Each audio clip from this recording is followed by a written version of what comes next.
Puck Time Tuesday. I'm the Prez. We got Alex B. Smith and Carmine Bianco. 24-6 run, Carm. I refuse to talk about soccer.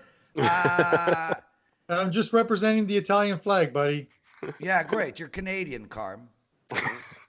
You understand that, right? You are.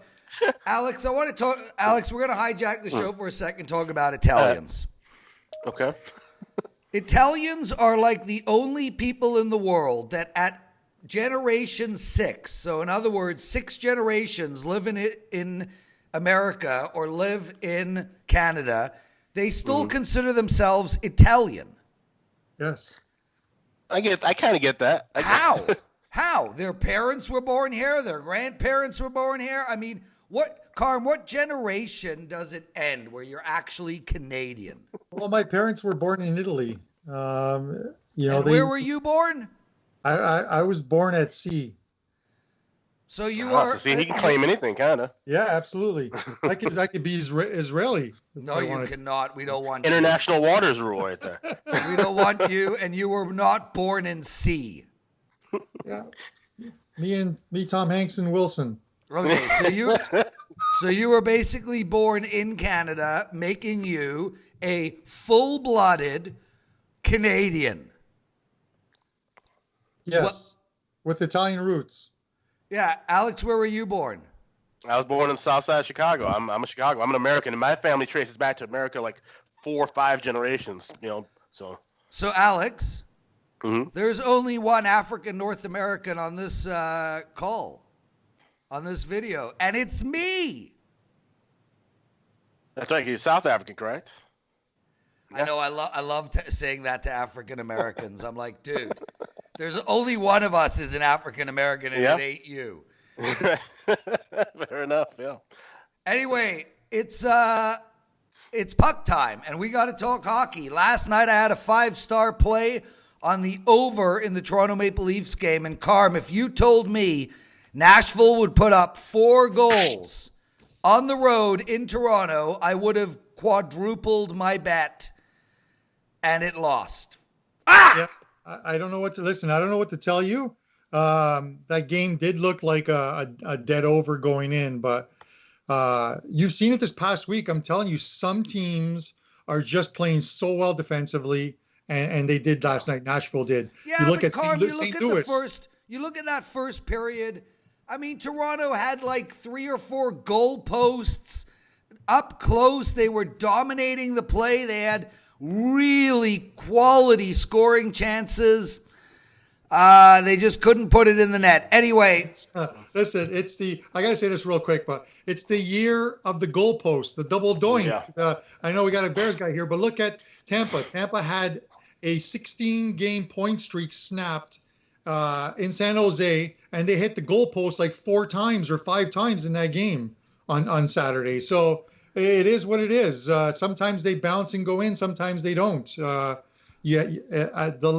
the life of a gambler. It happens. Well said, brother. Quick promo, guys. Remember, we use the promo code PuckTime. 7 days of hockey. Alex, Carmine, myself, Coke, and Andrew McGinnis. Head over to sportsmemo.com or WagerTalk.com and use the promo code PuckTime. I got 3 NHL plays up tonight. Bounce back night for me. Hoping to put up a 3-0, and I'm also playing hockey tonight at 7:15. I'm a right defenseman with an incredible move. Wait, you're on D tonight? I'm always on D. Oh man, Alex, we got to take that over. I would take the over too. I'm horrific. It's very hard to find a worse hockey player than this man right here. I don't know. There's a couple of Hawks blue liners that might give you a run for the money on being the worst in the league right now. So yeah, you could put on a Hawks jersey tonight. Yeah, Alex, if those guys played in my league, no one would get around them. Anyway, let's get to it, guys. A big slate today. Each of you are going to take apart 2 games, and then we're going to do the last minute of play.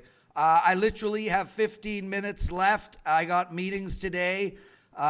Big day for me. Lots of stuff planned and a whole bunch let's get to it. Whole bunch of wires I got to get out. Carm, let's start with Carolina and the New York Islanders. The New York Islanders 23-13 on the season. Carolina, though, on a 4-game winning streak. Won a few on the road, too, including a 5-4 at Ottawa and a 5-3 at Philly. This Carolina team is scoring now, but they got an even hotter team with a 6-game win streak for the New York Islanders. The over and under in this game, like usual, is 6. It's basically a pick 'em across the board. Where are we going?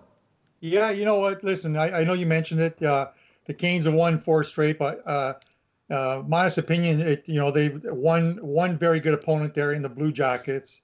They've got 2 wins over Philly, 1 over Ottawa. I know you can only beat the teams that they put in front of you, but they're going to get tested now. They got 2 games. The next 2 games, they play the Islanders tonight. They play Tampa Bay, 2 hottest teams in the NHL, I think, right now. And they've lost prior to those wins. They lost 6 of 8 away from PNC Arena. So I don't think they're as strong. I don't think they play the same type of game on the road. Islanders are hot, 6 straight wins, 9 of 10, 5 of 6 at home coming up. And this is a great time for them to move up those standings prior to the All-Star game and right after the All-Star game. And it's when you start to see, we talked about before, and we'll talk about it in the next set of games, buy and sell teams. They're a buy team. I think they're going to make the playoffs. Barry Trotz is doing a great job with the team. They lost their best player to, you're a Leaf fan. They lost Tavares to the Leafs in the offseason, and after a slow start, Trotz has got them playing well. Lehner has won his last 7 between the pipes, but I think we see Grease in net tonight. I haven't seen the starters, but he's 3-0 against the Canes this year. This year, he's beaten them 3 times, allowed 3 goals. So it's a 1.00, obviously, goals against average. And they get Filppula back tonight. He missed a couple games with an upper body injury. I would look to the Islanders. They're a short price. And I have a lean on the under here as well, too. I just think the Canes are going to try and clog up that that center ice and play a little bit better defensively. So I would lean to the under, but an Islanders win tonight. He's Carm. I'm the Prez. We got Alex B. Smith with us. It's Puck Time. You catch us every day, Monday to Friday, at WagerTalk TV. Alex, let's get into this Tampa Bay game. Tampa Bay was on a 7-game win streak, but they did lose to San Jose on Saturday night. They've had a couple of days to rest, but they're playing a Columbus team that's very feisty. This Columbus team has won 7 of their last 9 games. The over and under 6.5. There's actually a 7 on the board, which is we don't see that very often. And the home team, Tampa Bay, is anywhere from minus 185 to minus 222. Look, I got to think this Columbus team is live tonight. They're playing great. The Fonz is an amazing coach, very temperamental to say the least. I can't take Tampa Bay in this spot. What do you think? No, the only thing I would look here as far as side goes would be with Columbus tonight. You said 7 of the last 9 games that they've won. They're playing a Tampa team that was coming off of a hot streak, but not only that, they're coming back home off of a California road trip. Tampa is the furthest southmost team in the NHL, so that's a long way to have to come back home, even with a couple of days off. It still takes teams a while after a long trip to kind of get their bearings back on home ice. The one play I have in this game that I already played, and the line has just shot through astronomically because it's the trend everyone's been talking about now, is the first period over. 17 straight first period overs for Tampa Bay, 20 of their last 21 games. We've seen 2, 3, 4 goals in the first period here. And as Carm mentioned about the post that Tampa Bay drew in that San Jose game, I mean, that game could have been a 7-6 or 8-6 final if some of those posts that bounced out went in the net. So you look at, on the other side, the Blue Jackets, 6 of their last 7 first periods have gone over the total of 1.5. I don't know why the books aren't moving this number to 2. We're just seeing the juice just go up and up and up. I think we're going to see a ton of goals here. That's why we're seeing the 6.5 and 7 full game totals. I expect it to be an absolute shootout, but we're getting a ton of value here with Columbus around plus 160, plus 165. Carm, let's talk about Montreal on the road playing Detroit. Montreal has lost their last 2 games, and they're in a back-to-back tonight. They lost last night to Minnesota 1-0. They're really struggling to score of late. They've put up 4 goals in their last 3 games. And Detroit, well, they're just a disaster. The over and under is 5.5 or 6, depending on where you're betting. It's basically a pick'em game. You know, I'm liking Montreal in this spot, Carm. I think, you know, Montreal is just a better team than Detroit, and I think they're going to. I think they have to really avoid a long losing streak. So this is actually an important game for Montreal. Where are you going here? Yeah, it's. I tend to agree with you here. These aren't. The Habs are playing better right now. The Wings are losers of their 11 of their last 13. They've gone like 2-8-3. The Habs actually are playing well away from home. They won 4 of their last 5, and they've won the last 6 in this series. We're seeing a lot of these trends lately of teams that have just dominated, like Minnesota. Have after that 1-0 win, I think that was 9 straight against Montreal. Right. Saw Chicago the other night go down 2-0 to Pittsburgh early and came back and won that game. And I think they had won 5 or 6 in a row against Pittsburgh. It's just a trend that happens. And sometimes you shouldn't put your money based solely on trends or on trends. Never do. But sometimes no, you don't. And you don't want to bet against the trend either, type of thing. You don't want to get in front of a train is basically what I'm saying. But listen, these 2 teams played once earlier at the Bell Center. The Habs came away with like a 7-3 win. I think Montreal going into the second half of the season, along with I'm looking at Canadian teams right now. Montreal and Vancouver, they're projects in the making. They're having great seasons for what they have. But I think that a team like Montreal in the second half of the season are a sell. Agreed. And you have to look at the team is going to look to sell assets as well too. I think it's a long-term process in getting better. You saw with Toronto, every 5 years it's a 5-year project. Every 5 years, and they haven't won a cup in 50+ years. These teams are going in the right direction. Vancouver's going in the right direction. They've got a lot of young talent. But in the second half of the season, I think what they've done in the first half is impressive, but they're a sell in the second half. And I think you see them fall down the standings. And I think that's what you see with Montreal. But as far as tonight's game is, I like Montreal in Detroit. Thanks, Carmine Bianco. 24-6 hockey run, hottest handicapper we've got right now in hockey. And we've got some incredible handicappers in hockey. Dave Koken's on an 18-5 NHL run. Alex, New Jersey going into Buffalo. Look, nobody expected, except maybe Carm, because he likes Buffalo for some strange bloody reason. But nobody expected Buffalo to come out at a 22-14 start to the season. They have digressed a little. A lot. They lost their last game, 3 of their last 4, 5 of their last 7. But this New Jersey Devils team, a lot more was expected of them, and they're really doing nothing. They have won 4 of their last 6. The over and under in this game is 5.5 across the board. Again, we've got almost a pick'em. Buffalo is slightly favored, around -118.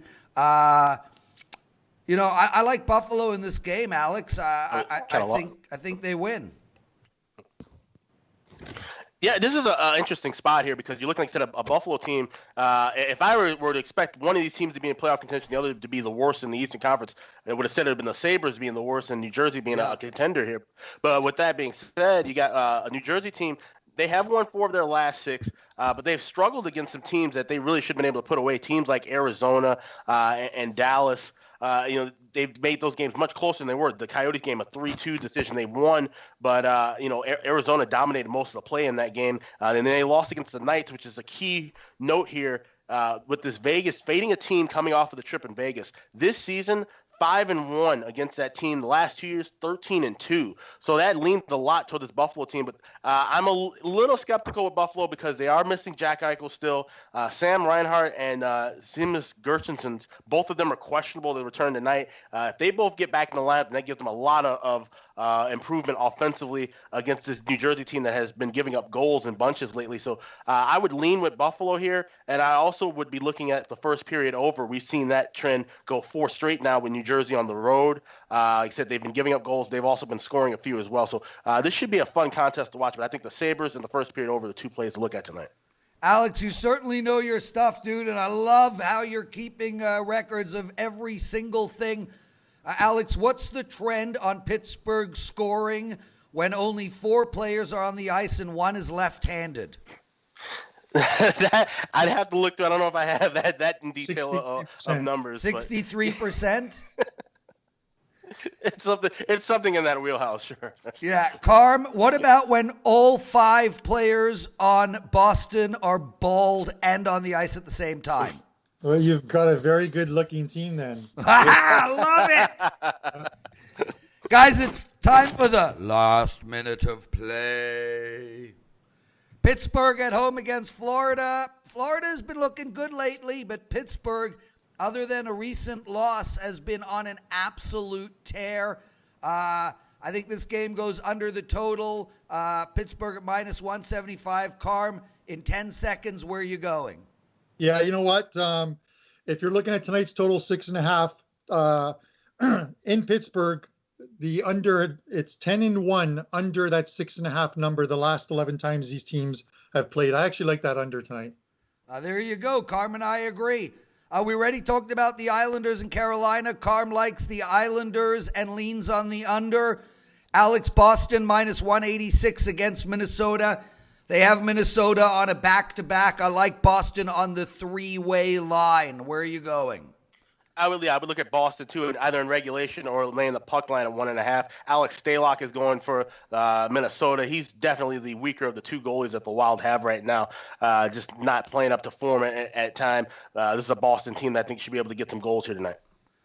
We already spoke about New Jersey and Buffalo. Alex has a lean on Buffalo. Same with Tampa Bay and Columbus. We talked about Detroit and Montreal. Let's go straight to Washington and Philadelphia, Carmen. Look, you know, I can't make a case for. I don't even see value here at plus 200 on Philly. Philly's on a back-to-back. They're a disaster of a hockey team. I can't lay Washington at minus 210, but I love Washington minus 1.5 goals. I think this game's got blowout written all over it. Yeah, I think so too.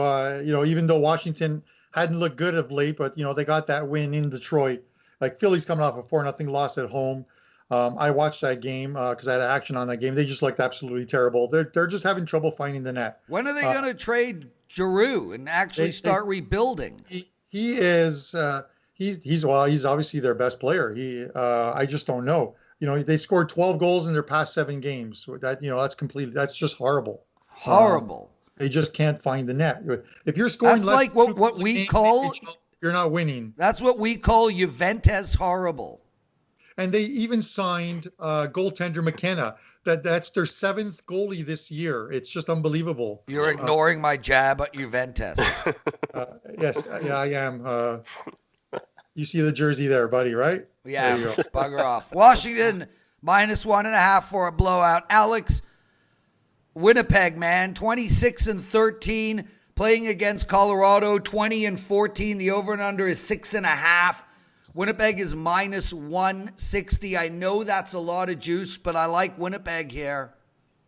I don't know. I would lean a little bit with the Avalanche here. We've seen this Jets team kind of struggle a bit, albeit against some decent competition. We saw them lose about a week ago to the Flames, 4-1 at home. We saw them lose to the Penguins 4-0 last week. So this is a spot where you think the Avalanche would, possibly have a chance here. Division rival as well, so they always kind of get geared up against the in-division teams. I would look at a little bit of value here with Colorado. He's Alex. I'm the Prez. We got Carm with us. It's puck time every day, Monday to Friday, at WagerTalk TV. Carm, Dallas against St. Louis. We cannot seem to get a handle on the St. Louis team, and nor can they. There's games they literally don't show up. Yeah. The over and under is 5.5. St. Louis is a pick'em. I have no opinion on this game. What do you think? Yeah, you know what? St. Louis is on the tail end of a back-to-back. They've gone 0-4 this year on the second of the back-to-back game. Listen, they started Jordan Billington, Richmond Hill. You know the area. I live there. Yeah, there you go. He played their first game for the Blues yesterday and got the win and the shutout. Of course, it was against Philadelphia. Allen should be in net tonight. He's like 8-4 against Dallas, but Dallas is playing really well. If you remember, it was just about a week or two ago where their CEO or management absolutely ripped some of their stars on Dallas, and they've played pretty well since. So they've won. They've gone 4-1 before they lost to Winnipeg. They picked up points in 7 of their past 10 and have 6 wins. Only problem is they've lost like 7 straight in St. Louis, so it's a little tough. But I actually think Dallas gets the win tonight. So I'm with the Stars. Alex, last game. No, 2 more games. Alex, Vegas, New York Rangers. New York Rangers are plus 230. Vegas is playing absolutely outstanding hockey. This is the dog of the night. Huge value. The Rangers are not that bad. I lean on the Rangers at plus the 230. Now, normally I would look at playing a dog this high, but there's a reason that price is exactly where it is. This is a Vegas team that's won 6 in a row, absolutely lights out. This is a Rangers team letting up goals in bunches. Alexander Georgiev is the backup. He's going to be in net tonight. I look at the first period over here. Rangers have gone 6 of the last 7, first period over. We could see Vegas score at least 5-6 goals here. There's no value even laying the goal and a half. I mean, you're pretty much going to be laying a price with that as well. So first period over with the Knights and Rangers tonight. Carm, I've been talking about this a lot lately. San Jose and Edmonton, 2 of the slower teams in the league. Last night, yesterday's show, I gave out the under in the San Jose game for that simple reason that these teams are just slow. I know we've seen Edmonton score a few times in the last game, but this over and under is 6, but there's 6.5s out there. I like the under. But I can't touch the side. San Jose is minus 200. It's way too big.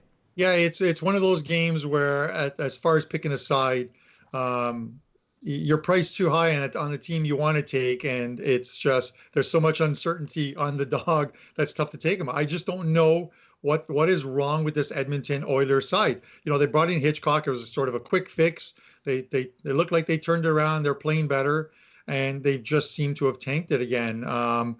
I don't know. I just feel like there's a major shakeup coming in Edmonton, one that they're not going to expect, but they need it. They're just not playing well.